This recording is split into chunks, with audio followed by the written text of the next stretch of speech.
ada hadis dhaif. Kalau dhaif, kira-kira diamalin sahabat nggak? Seharusnya kan nggak. Seharusnya nggak. Diamalin tabiin nggak? Enggak. Kalau emang dhaif. Maka Imam Tirmizi, Imam siapa namanya? Dan kawannya Imam Abu Daud punya satu metode. Jika ada satu hadis, menurut kita ahli hadis kata mereka ini dhaif, tapi diamalkan oleh generasi awal, generasi kedua dan ketiga yang disebut oleh suatu kelompok sebelah, apa namanya, ulama salafus saleh gitu ya. Cara melafaznya bener gak?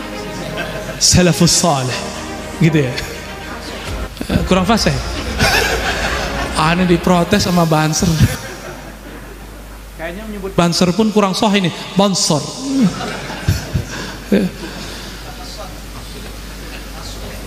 Salaf mengamalkan. Yang disebut salaf itu secara mustalah itu generasi awal, pertama, kedua, ketiga sampai abad ketiga Hijriah.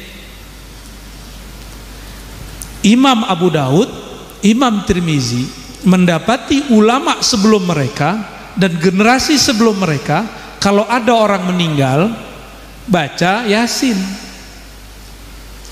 Tapi hadis Yasin itu dhaif. Imam Abu Daud meriwayatkan Iqra'u Yasin ala mautakum, bacakan surat Yasin terhadap orang yang mauta. Yang mauta, yang sakaratkah, sakitkah, atau sudah mati. Baik mati kemarin atau mati 1000 tahun lalu, boleh dibaca Yasin, kan mauta. Hadis ini dhaif, tapi Imam Abu Daud tidak mendoifkannya.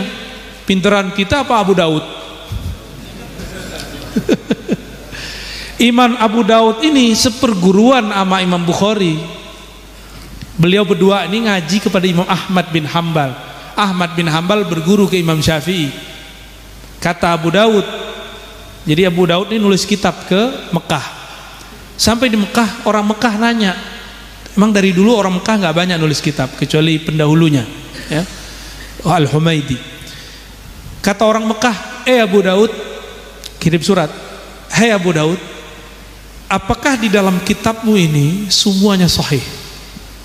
Dia kirim surat balasan, wa ma sakattu anhu fahuwa salihun. Hadis yang tidak aku komentari maka hadisnya saleh, bukan salafus saleh.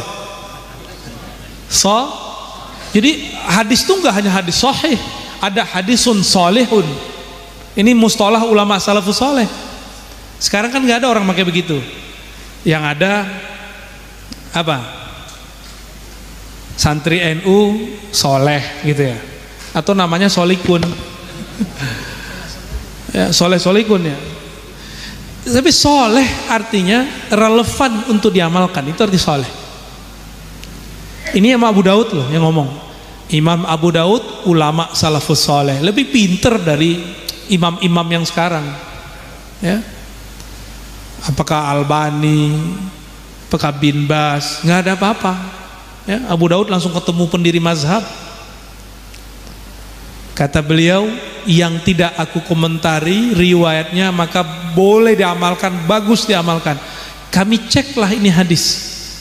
Iqra'u Yasin ala mautakum, bacakan Yasin untuk orang mati. Ternyata Abu Daud tidak mendhaifkannya. Maka hadis ini wajar dipakai oleh ulama ahlus sunnah aswaja, terutama nahdiyin. An-nahdiyin kan aswaja sekarang banyak, ya. Ahlus sunnah wal jamaah an-nahdiyah, ada al-wahabiyah. Banyak yang nggak ridho, ya. Aduh, kayaknya ahli bid'ah banyak di belakang. Ini kalau di Quran itu kan yuwaswisu fi sudurin nas. Baik. Ini contoh. Ini hadis dhaif tapi diamalkan ulama salaf. Imam Tirmizi, Imam Abu Daud, jika ada ulama salaf mengamalkannya, mereka sebut sahih. Sahih. Ya. Mungkin kita dari dulu nanya, kenapa ya majelis-majelis ulama aswaja ini dimulai dari sholawat, ngaji, kok ada baca-baca ngajinya, baca Qur'annya, ada sholawatnya? Emang di masa Rasulullah ada begitu, gitu ya? Nah, kita lupa di masa Rasulullah, di Sahih Bukhari, di Muslim banyak riwayat ini berkumpul. Kemudian di riwayat Imam Ahmad ada satu riwayat mengenai yang kita kerjakan hari ini. Tadi pada maghrib salawat ya, istighosah ada, khatmul Quran. Nah, amal-amal begini itu ternyata disebut di hadis. Ketika malaikat yang disebut sayyarah atau tawafin, mereka berkeliling ke alam semesta, yang mereka cari cuma siapa yang mereka cari? Di hadis Imam Ahmad disebutkan detail, orang yang memuji Allah, ya, simbol Allah. Yang kedua, yatluna kitabak, membaca ayat-ayatmu ya Allah. Yang keempat, yazkurunak, mereka menyebut-nyebut namamu ya Allah. Yang keempat, berapa tuh tadi? 4 ya, salah angka ya, kesemangatan. Yang keempat, yusalluna ala nabiyyik, mereka bersolawat kepada nabimu. Tuh, satu paket. Dan yang mengamalkan itu hari ini cuma ahlus sunnah wal jamaah yang ada di negeri kita. Yang lain-lain udah banyak ditutup majelisnya. Di Mesir udah banyak ditutup ya. Ya, di Mesir bukan bid'ah, emang ya negaranya begitu ya. Udah apa namanya? Semenjak pandemi inilah. Kiai-kiai pandemi tetap buka. Karena itu perjuangan. Ya. Benar Kiai, selama pandemi kita masih majelis, nggak ada masalah, nggak ditangkap, ya nggak ditangkap kan? Karena pakai masker kan? Masker pas masuk, duduk nggak. Malah kiai-kiai kita dijaga sama aparat. Di sana enggak. Antum coba buat majelis. Saya waktu ke Uzbek ziarah ke Imam Maturidi.